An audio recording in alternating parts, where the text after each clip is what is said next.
Hey everyone, welcome back to the channel. I'm sitting here with Cypress the alligator, and today I want to chat about this pool that we're sitting in. It's a pool that I built as an extra enclosure, and I call it the playpen. So if you want to find out just exactly why I call it the playpen and how we use it, stay put. I'm Mark Perpetua, and you're watching Croc Chat.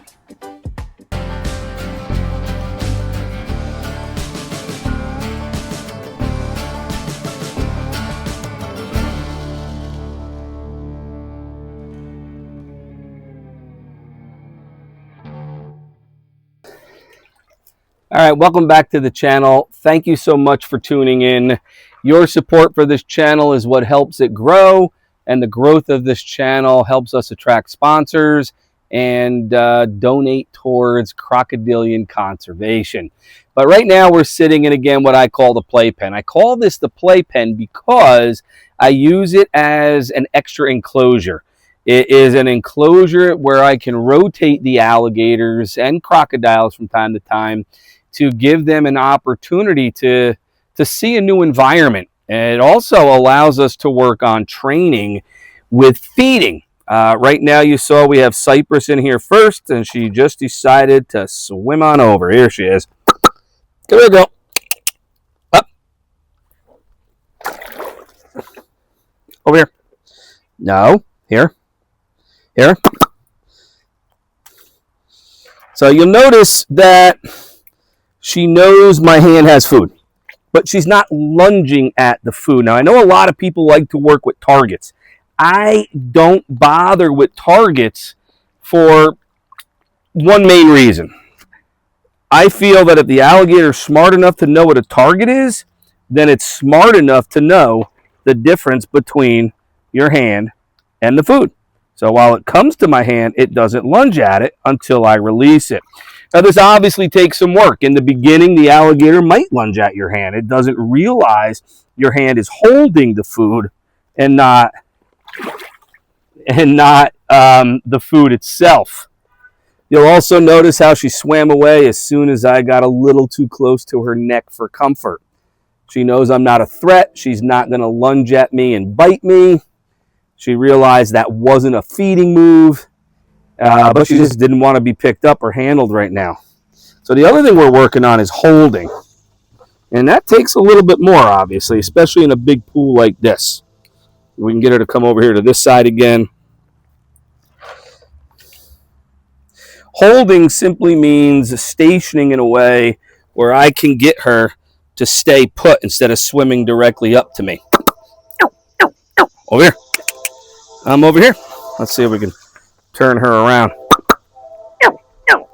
Now you'll hear that I'm making the distress call that baby alligators make when they're little.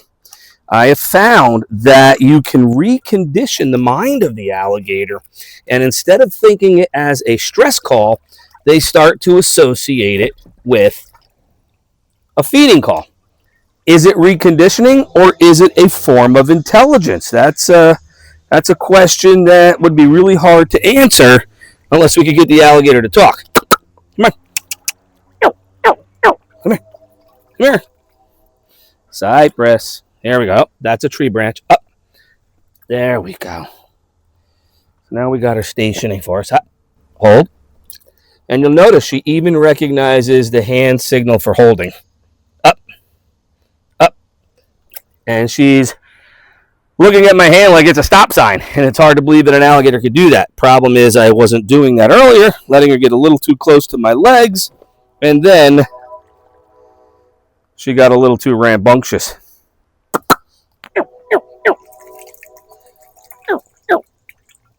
Now, talking about the intelligence,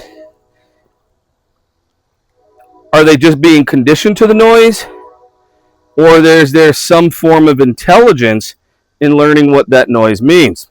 Well, here's what's cool. I've seen trainers get alligators to go to food. To their names, to clickers, to targets. But what's really cool about using the stress call is it's a noise that the alligators themselves can make. Oh. And she's probably not going to do it now because we're feeding her. Up, station, up. There you go. Up. And what I do find, however, is when I'm not feeding them, they will cry back to me sometimes. They'll actually initiate the cry. These are animals that can initiate that cry, and I don't think it means they're scared. I'm pretty sure that they have learned how to beg for food. Well, as I finish up with Cypress here, I do want to take a moment to point out that today we were using a formulated croc chow for crocodilians in captivity, and this is perfect for training purposes. However, to make sure these guys are healthy, I mix in a lot of whole prey, and Rodent Pro is an excellent source for your feeding needs. And I'm really happy to say that Rodent Pro is on board with CrocChat as a sponsor, and by sponsoring this video, that is what allows us, through the Crocodilian Conservation Project, to be able to help endangered crocodilians around the world.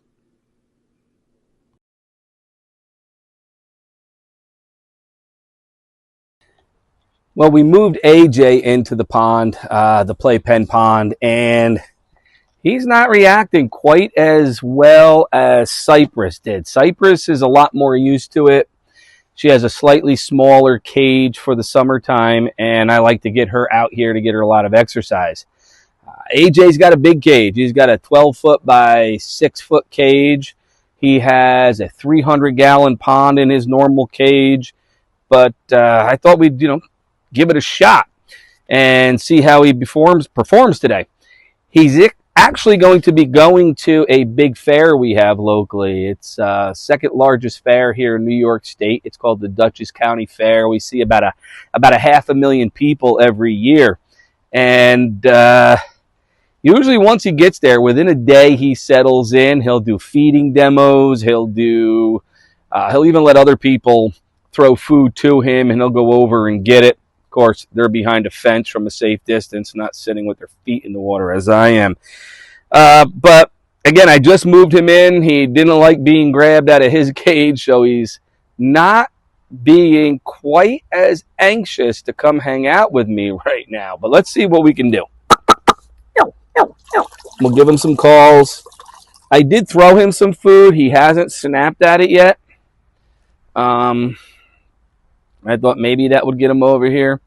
Maybe if I walk around a little bit. Of course, when he's in his cage and it's an environment that he's used to, he comes up right away for food. He'll come in the camera shot here in just a second. Coming around my leg.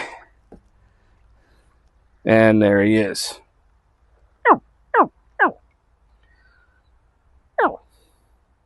Now you do notice another feature of the playpen for enrichment. Not only does it change their environment a little bit, but they do have some turtles in here to hang out with. And the gators, they're not big enough to hurt these turtles.